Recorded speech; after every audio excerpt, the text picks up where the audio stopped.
राजस्थान में 7 सीटों के उपचुनाव में 2 सीटों के जो परिणाम हैं, उन्होंने पूरे देश को चौंका दिया है। सबसे पहले हम बात करेंगे खींवसर की, जहां पिछले 18 साल से राजस्थान विश्वविद्यालय के अध्यक्ष रहे हनुमान बेनीवाल का सिक्का चलता था। उनके आगे या उनकी पार्टी ने हालात ऐसे बना दिए थे कि कभी बीजेपी तो कभी कांग्रेस उनके आगे गिड़गिड़ाती ही रहती थी।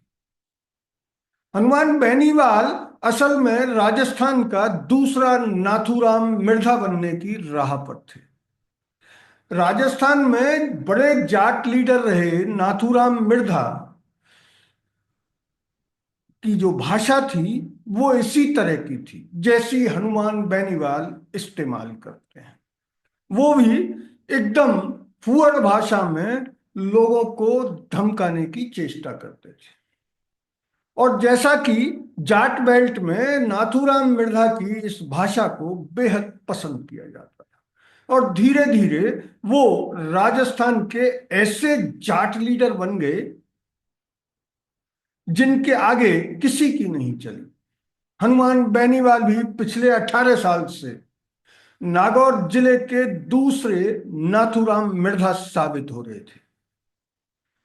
हनुमान बेनीवाल के साथ युवा जाट इस कदर हनुमान बेनीवाल पर फिदा थे कि हनुमान बेनीवाल जो चाहते थे वही उन्होंने खींवसर में किया। खींवसर में वो अपने भाई को जिता चुके हैं, स्वयं जीत चुके हैं, और इस बार उन्होंने अपनी पत्नी को टिकट दिया था। उनकी अड़ियल राजनीति के चलते इस बार कांग्रेस ने उनसे समझौता नहीं किया। बीजेपी ने भी कुछ ऐसी रणनीति बनाई कि उस रणनीति से निर्मित लंका में हनुमान बेनीवाल बुरी तरह से परास्त हुए। हालात ये बन गए कि वो मीडिया के सामने आने तक में कतराने लगे। असल में हनुमान बेनीवाल की पत्नी की हार के पीछे वो नारा है जो उनकी प्रतिद्वंदी और अब बीजेपी में चली गई ज्योति मिर्धा ने दिया था। जैसे ही हनुमान बेनीवाल ने अपनी पार्टी आरएलपी की प्रत्याशी के तौर पर अपनी पत्नी का नाम घोषित किया, ज्योति मिर्धा ने एक नारा दिया, पहले भाई अब लुगाई। उस नारे ने हनुमान बेनीवाल की तमाम खूबियों को धराशायी करते हुए बीजेपी के रेवंत राम डागा को विजयश्री दिला दी। खींवसर और नागौर जिले की पॉलिटिक्स से वाकिफ एक बड़े नेता के अनुसार ज्योति मिर्धा का ये दांव पहली बार सही साबित हुआ। यद्यपि खींवसर और नागौर जिले की पॉलिटिक्स में परिवारवाद को बुरा नहीं माना जाता है, लेकिन इस बार पता नहीं क्या हुआ कि उस नारे ने ऐसा असर किया कि हनुमान बेनीवाल चारों खाने चित्त हो गए। उनकी पत्नी कनिका बेनीवाल की करारी हार हुई। हार के बाद हनुमान बेनीवाल मीडिया के सामने आए और उन्होंने अपने चिरपरिचित अंदाज में कांग्रेस और बीजेपी पर आरोप लगाए और धड़ाम से अपने घर का दरवाजा बंद कर लिया। राजस्थान की पॉलिटिक्स में जाट जाति के फैक्टर को देखते हुए पूरे देश में एक अलग तरह का मैसेज गया है। राजस्थान की जाट राजनीति अभी तक जाट लीडरों के कंधे पर ही चलती है। यद्यपि पूर्व मुख्यमंत्री अशोक गहलोत ने उनकी राजनीति को जाट बेल्ट तक ही न सिर्फ सीमित कर दिया, बल्कि कई नए जाट लीडर पैदा करके इस इलाके में कांग्रेस का वर्चस्व भी बनाया।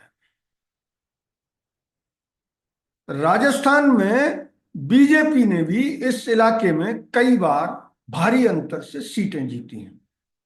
इस बार मुख्यमंत्री भजनलाल शर्मा को अपना वजूद साबित करना था, इसलिए बेहद महीन रणनीति बुनी गई।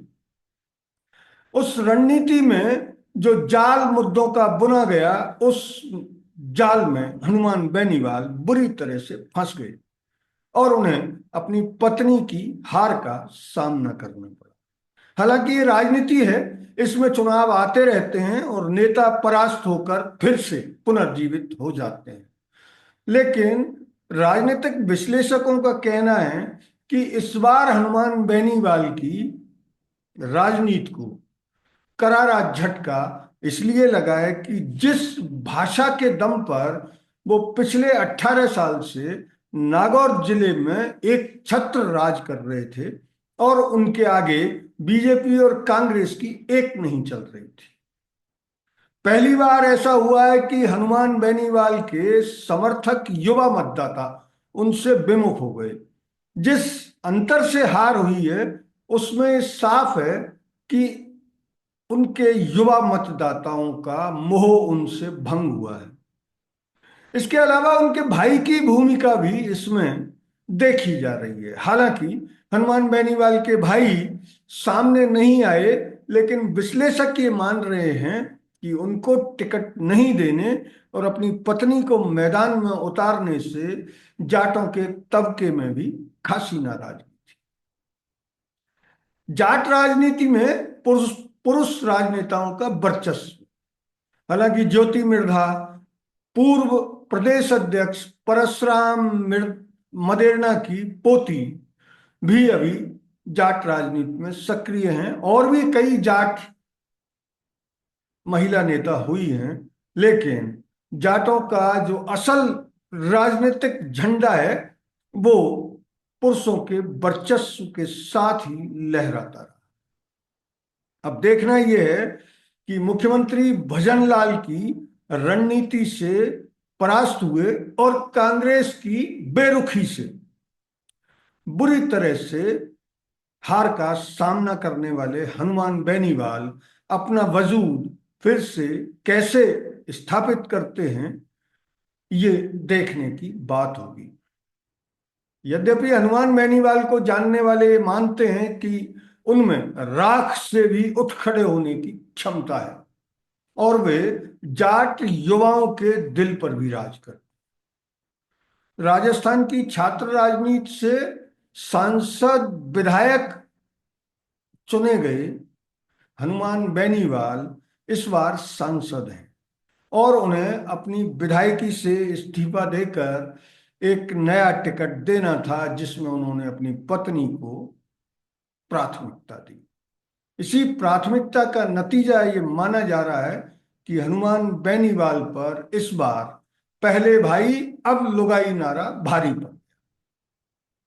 अगर ये वीडियो आपको अच्छा लगा तो इसे लाइक करें, शेयर करें और हाँ, हिंदी हेडलाइन चैनल को सब्सक्राइब जरूर करें। धन्यवाद। जय हिंद।